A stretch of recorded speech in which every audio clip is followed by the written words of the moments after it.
कुछ important points देख लेते हैं। देखो first point, a relation R is always defined from one set. Suppose मैं सेट का नाम ले रहा हूँ A, from one set A to another set B. तो रिलेशन कहाँ से कहाँ डिफाइन होता है? एक सेट ए से दूसरे सेट बी तक डिफाइन होता है। ठीक है, दो सेट होने चाहिए हमारे पास। और मैं क्या बोलूँगा कि a relation defined from a set A to the same set. Suppose मैं ए से रिलेशन डिफाइन कर रहा हूँ और ए पर ही डिफाइन कर रहा हूँ। A relation defined from a set A to the same set A, okay, is called as relation defined on A। ठीक है, रिलेशन डिफाइंड यहाँ पर हम ऑन का यूज करते हैं, रिलेशन डिफाइंड ऑन ए या फिर रिलेशन ऑन ए। ठीक है, और अगर दो अलग अलग सेट है तो हम क्या बोलेंगे? Relation from A to B, from one set A to another set B, तो हम क्या बोलते हैं? Relation from A to B. और यहाँ पर क्या बोलेंगे? रिलेशन ऑन ए, क्योंकि सेम सेट है। ठीक है, अब देखो एक नोटेशन है जो एनसीईआरटी में तो नहीं गिवन है लेकिन सीख लेना चाहिए। तो देखो नोटेशन हम बोल सकते हैं, रिलेशन का नोटेशन कैसे डिनोट किया जाता है? रिलेशन को ना हम कई बार ऐसे भी डिनोट करते हैं, ऐसे लिख देंगे हम आर, उसके बाद एक सच दैट का साइन बनाते हैं।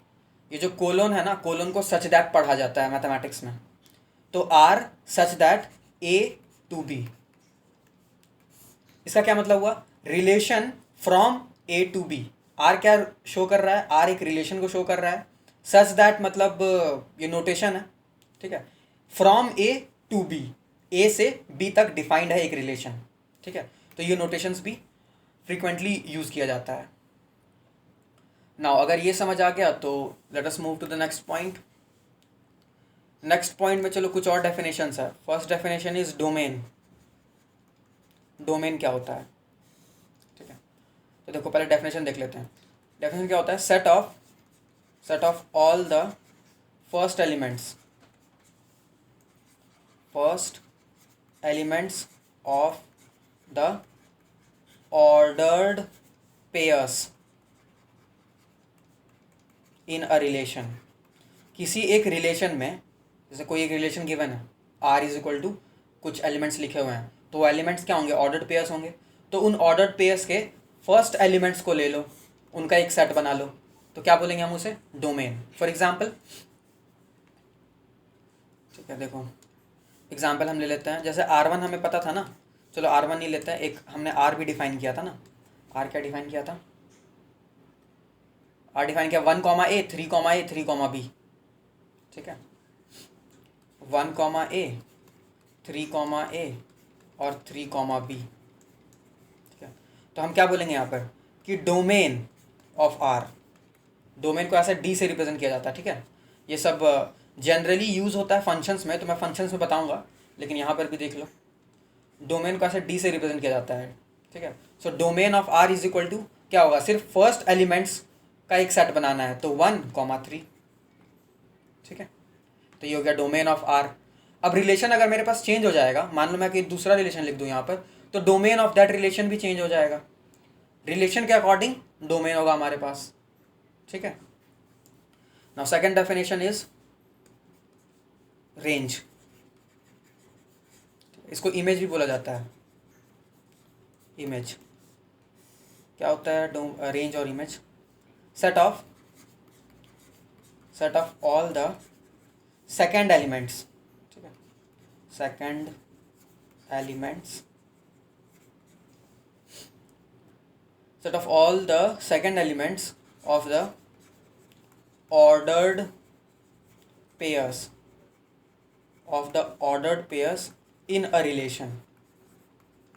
तो सिमिलरली अगर चलो सपोज मेरे पास यही आर है, तो इस आर में जो सेकंड पेयर के एलिमेंट्स होंगे ना, उन सब का सेट ले लो। तो मेरे पास ए है, फिर बी है, तो मैं क्या बोलूँगा? अगर मुझे एक सेट बनाना है ए और बी का, तो सेट में सिर्फ 2 ही एलिमेंट्स आएंगे, रिपीट तो नहीं होंगे ना। ए और ए 2 बार है तो रिपीट तो नहीं होगा। तो मैं बोलूँगा सिर्फ 2 ही एलिमेंट्स होंगे रेंज में, ए और बी। अब इसे डिनोट किया जाता है आर से, रेंज को, ठीक है। थोड़ा सा स्टाइलिश ऐसा करके आर लिख दो, ठीक है, रेंज ऑफ आर। तो ये क्या हो जाएगा, रेंज ऑफ आर में सिर्फ 2 ही एलिमेंट्स ए कॉमा बी है ना, तो बस रेंज ऑफ आर में बस ये 2 एलिमेंट्स। अगर मैं रिलेशन चेंज कर दूँ, ठीक है, मान लो जैसे कि R1 भी है ना एक, ये है R1 हमारे पास, तो R1 के पास देखो सिर्फ एक ही एलिमेंट है, तो R1 के लिए डोमेन सिर्फ 1 हो जाएगा और रेंज सिर्फ ए हो जाएगा, ठीक है। नोटेड, R1 के लिए डोमेन में सिर्फ एक ही एलिमेंट है और रेंज में भी सिर्फ एक ही एलिमेंट है, ए, ठीक है। सो डोमेन देख लिया हमने, रेंज भी देख लिया। अब आ जाते हैं कोडोमेन, नेक्स्ट डेफिनेशन। कोडोमेन क्या होता है, कोडोमेन, ठीक है, तो ये होता है set of all the elements in B में जितने भी एलिमेंट्स है ना उन सब का सेट ले लो, या फिर सीधा सीधी बोल सकते हो बी, सिंपली जो सेट बी है वही कोडोमेन है, ठीक है। सेट बी रिलेशन जहां से जहां पर भी डिफाइंड है, तो जहां पर डिफाइंड है ना किसी, जैसे कि सपोज मैं बोल रहा हूँ relation is defined from A to B, तो बी पर डिफाइंड है तो बी के सारे एलिमेंट्स क्या हो जाएंगे, कोडोमेन हो जाएंगे, ठीक है। तो ये तो समझ आ गया होगा। तो इस केस में जो हमने कार्टेशियन प्रोडक्ट जब हम निकालते हैं ना, ए क्रॉस बी का निकालते हैं कार्टेशियन प्रोडक्ट, तो यहाँ पे जो सेकंड सेट होता है ना, सेकंड सेट बी, वही होता है कोडोमेन। तो अगर मैं कोडोमेन निकालूं, कोडोमेन ऑफ, चलो कोई भी रिलेशन आर, तो क्या होगा, अब अगर रिलेशन हमने डिफाइन किया है तो यहाँ पर हमें रिलेशन के एलिमेंट्स नहीं देखना है, रिलेशन कहाँ पर डिफाइंड है, किस सेट से किस सेट पर डिफाइन है वो चेक करना है। जिस भी सेट पर डिफाइन होगा ना वही हो जाएगा पूरा सेट कोडोमेन, ठीक है। तो यहाँ पर मैं डायरेक्टली लिख सकता हूँ ऐसे बी, ठीक है, सेट के एलिमेंट्स के लिए डायरेक्टली लिख दो बी, या फिर चलो एलिमेंट्स भी लिखना है तो ए कॉमा बी, बी सेट के पास तो 2 एलिमेंट्स है ना, ए कॉमा बी, तो ये हो जाएगा कोडोमेन, ओके।